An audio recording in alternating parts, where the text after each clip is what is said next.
There's an apartment building in the city that no one wants to talk about. They say if you look at it too long, it'll suck your soul out through your eyeballs.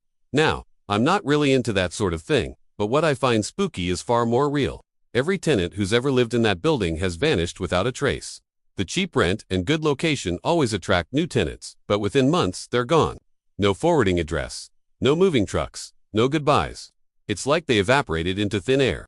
I've heard so many stories like this over the years. I know it sounds crazy, but if you dig into the details, they all follow the same disturbing pattern. One day the tenant is there, minding their own business, and the next day they're simply gone. Their belongings are still there, their mail is piling up, and nobody knows where they went. And it's not like these people are all connected or anything. They come from different backgrounds and have nothing in common except for the fact that they all lived in the same building.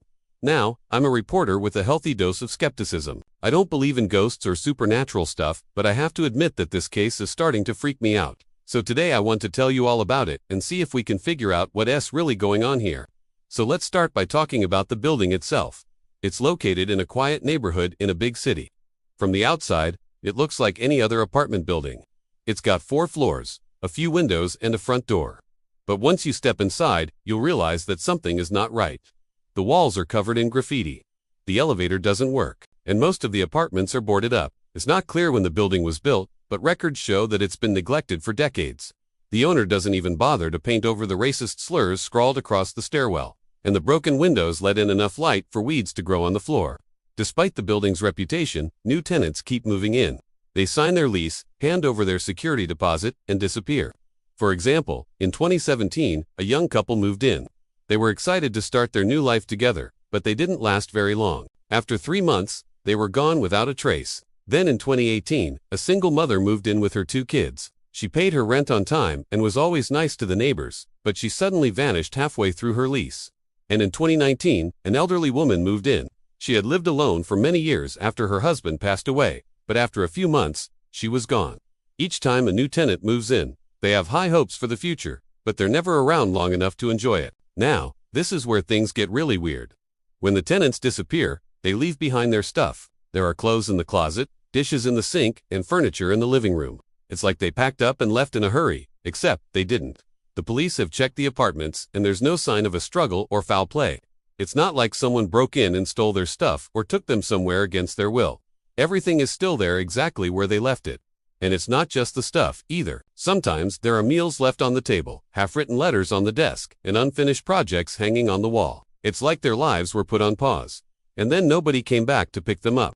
This has happened dozens of times over the years, and it's all very strange. One of the most bizarre cases happened back in 2010, when a 63-year-old woman named Helen moved in. She had a successful career as a lawyer and was well respected in her community. But no one knew why she chose to live in such a rundown building. A few months after she moved in, her friends started to get worried. She stopped returning their calls, and her mail was piling up, so they called the police to do a wellness check. When the officers arrived at the building, they couldn't get in because the front door was locked and there was no response. They tried calling Helen's friends to see if they had a key, but nobody did. In the end, they had to break in to check on her welfare. When they finally made their way to her apartment, they found something that made their blood run cold. The place was totally empty. There was no sign of Helen anywhere. The officers searched the apartment and found nothing out of the ordinary. There was no sign of a struggle or forced entry, and Helen's belongings were all there. Her TV was on the wall, her bed was unmade, and her food was in the refrigerator. The only thing missing was her.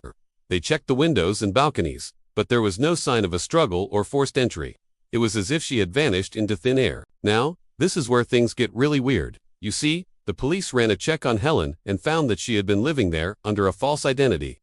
Her real name was Mary, and she had a criminal record for fraud and embezzlement. She had also been wanted for questioning in connection with a series of bank robberies. The police don't know why she changed her name and moved into the building, but they're pretty sure that she had something to do with the bank robberies. Now, this isn't the only case of its kind. There have been dozens of similar cases over the years, and they all follow the same basic pattern.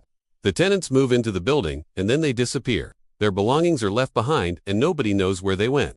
It's like they packed up and left in a hurry, except they didn't. The police have investigated these cases, and there's no sign of foul play. It's not like someone broke in and stole their stuff or took them somewhere against their will. Everything is still there exactly where they left it. And it's not just the stuff either. Sometimes there are meals left on the table, half-written letters on the desk, and unfinished projects hanging on the wall. It's like their lives were put on pause. and then nobody came back to pick them up. This has happened dozens of times over the years, and it's all very strange. But that's not all. There are rumors that the building is haunted by the ghosts of former tenants. People say they hear strange noises coming from inside, and some have even seen shadowy figures moving around. Now, I'm a skeptic, but I can't help but wonder if there's something more to this story. Could there be a portal in the building that sucks people's souls out through their eyeballs? Who knows? But what we do know is that there's something strange going on here. A delivery guy once told me he was making a delivery to one of the apartments, and when he got there, he saw lights on and heard voices. He knocked on the door, but nobody answered.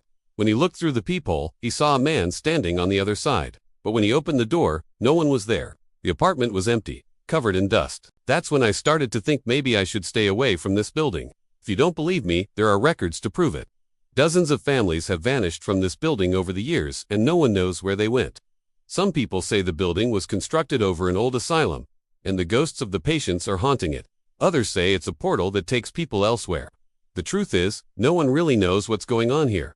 That's why I decided to go inside and investigate. I found a hidden staircase leading down into the basement. The walls were covered in graffiti, and the air was thick with the smell of decay. As I made my way through the darkness, I could feel something watching me. I don't know what it was, but it was definitely there. Then I saw it, a pair of eyes glowing in the darkness. I froze, and then I started to scream. I ran as fast as I could, but whatever was chasing me was faster. I could hear its heavy footsteps pounding on the stairs behind me. I didn't know what it was, but I knew I had to get away. Finally, I burst out of the basement door and collapsed on the ground, gasping for breath. I looked back at the building, but I couldn't see anything in the darkness. I was shaking and sweating, but I knew I had to go back. I had to find out what was down there. As I descended into the basement, I could feel my heart beating in my chest. The air was stale and heavy, and I could hear the faint sound of dripping water. Then I saw it, a pair of eyes glowing in the darkness.